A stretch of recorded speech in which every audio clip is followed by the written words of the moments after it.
Okay, so this one is going to be more on,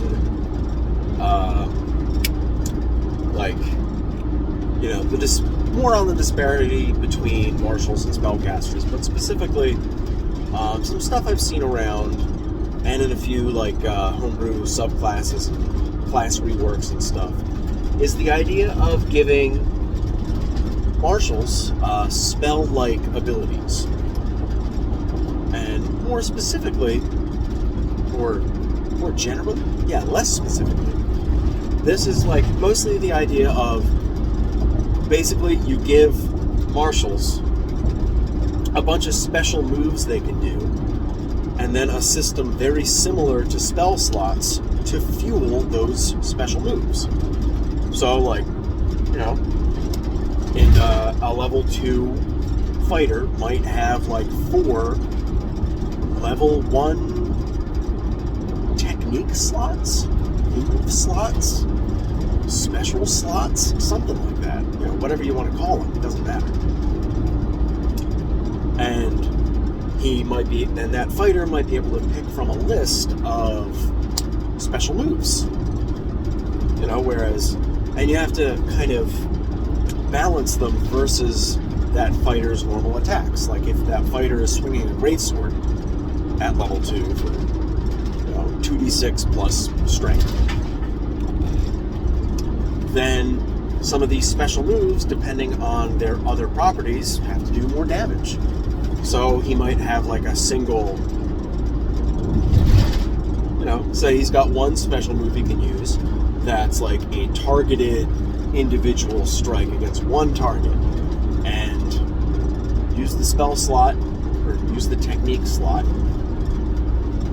and let's just say it does double or something.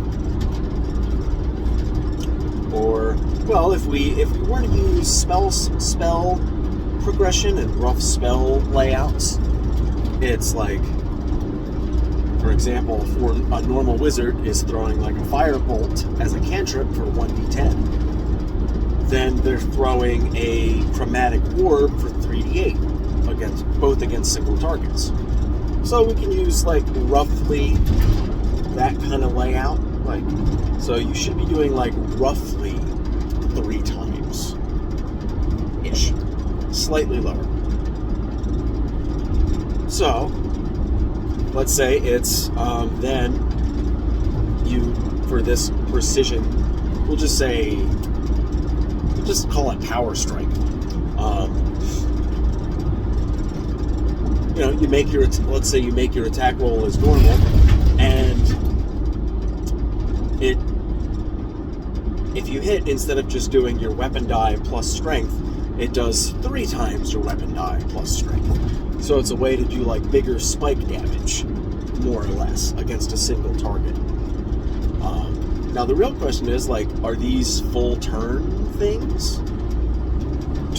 Which would make enough sense, because as you scale up in level, as a wizard, once you hit tier 3, your firebolt is doing 3d10, and a first level chromatic orb is doing less. You're going to spend a spell slot to do less damage than your free thing. So as you progress, your lower level spell slots change from your damage options to more utility options. So maybe also for a first level technique, you'd have some sort of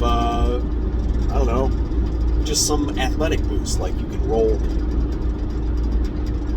maybe you get advantage, maybe you can roll something extra, maybe you can triple your athletic bonus, whatever, just something to affect a roll, or something that lets you do something specific, like Herculean lift, you can lift a boulder up, like I talked about last time.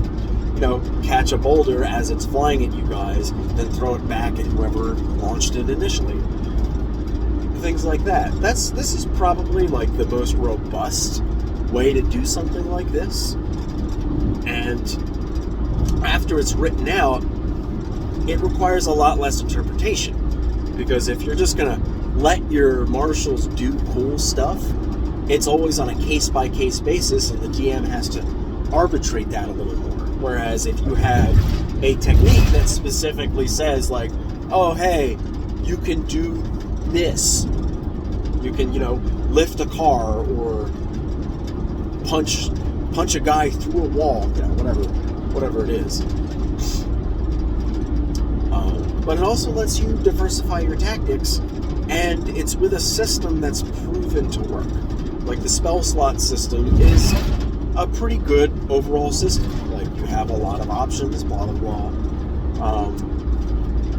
Maybe marshals wouldn't get as many of them, or maybe they would get dramatically less and then they come back on short rests, or, however you want to tweak it so that, like, when you get them, how many of them you have, whatever it is.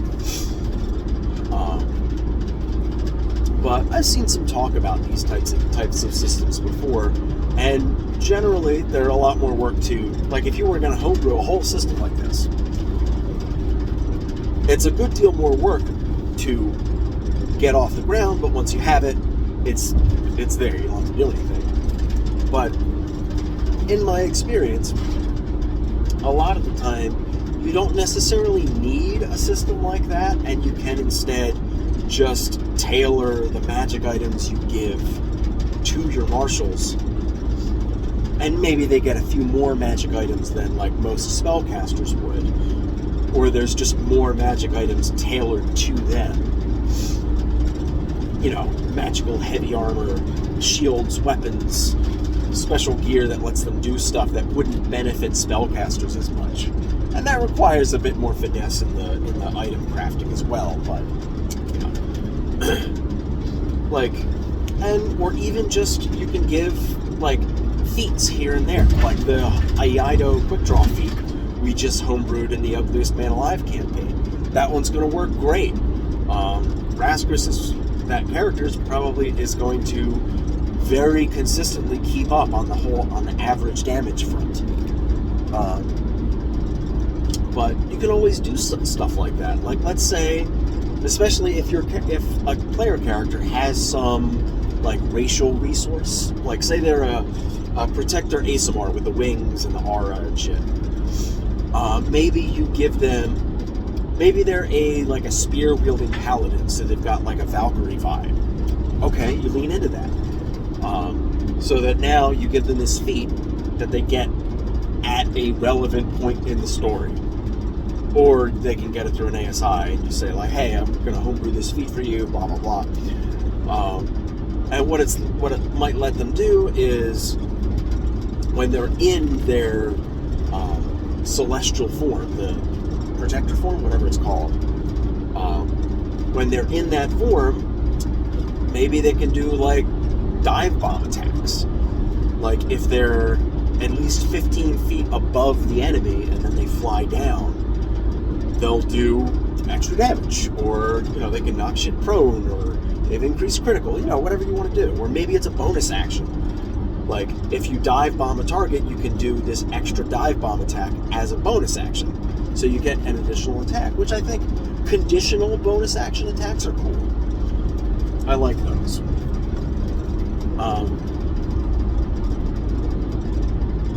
But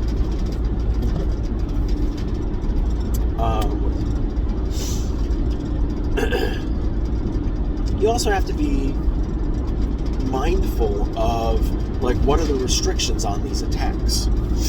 Like, in this case, with this Valkyrie character, it's dependent on that character being in their winged form. So they have to spend a resource that gives them other benefits, but to get access to this attack. Like, another example is if you have, like, this red Dragonborn barbarian that's, like, they use their breath weapon all the time. They love spreading flames around and beating people to death while they're on fire. Maybe they get a feat that lets them use their breath weapon in their attacks. Like, instead of replacing one of their attacks, they can, say as a bonus action, spend a breath weapon charge and light their weapon on fire as they bring it down. So they can, so then basically they spend their bonus action, they use a breath weapon charge, and then the next attack they land, or maybe just the next attack they make, whether it hits that target or not, everything within like, you know, a 10-foot radius has to make a save against their breath weapon or take breath weapon damage. Something like that. So that lets them, like, that case would let them push out their breath weapon charge a little faster in addition to, and they wouldn't have to give up an attack to do it. But that's not that bad because they're also spending a breath weapon charge. They're spending their bonus action. And ideally, that character has done something to earn this feat. That's definitely a little extra action economy, but sometimes that's a good thing. Or maybe they get, or maybe this same kind of character gets more varied ways to use a breath weapon. Instead of just like the chromatic line, 30-foot line, maybe they can do the cone, or they can do like a spit where it's essentially like a 15-foot radius sphere, and they can place it wherever. Or they can use like half a charge to just like fire it as like a single target. And then they basically get access to a cantrip, like power-wise, but it's their breath weapon. And because you make it their breath weapon and not technically a cantrip, this barbarian can use it even while they're raging, for example. You know, something like that. And that specifically isn't going to push the power of that character up too much. But if a character has to spend a resource to do it, it can be more powerful, and you have to worry about it a little less. But that also got me thinking a little bit about, like, you know, certain magic items, or rather just like gear, because in some cases an item isn't actually magical. Like in the case of Ugliest Man Alive, my character Raskus has this big protective sleeve made of like thick crocodile hide that they got a while ago, and it has 2 charges, and you can spend a charge to increase your AC for a round by your proficiency bonus. Now, there's no magical effects, there's no like super in-depth explanation as to how that works and why it has 2 charges. Like, it's not like the closest rationalization I can think of is that when you use it twice, it gets a little loose and you have to, during a short rest, like reattach it and like redo the buckles or something. But you don't always need that type of thing. Sometimes items and feats and abilities can just be game mechanics, and you don't need like a super in-depth in-universe explanation as to how they work.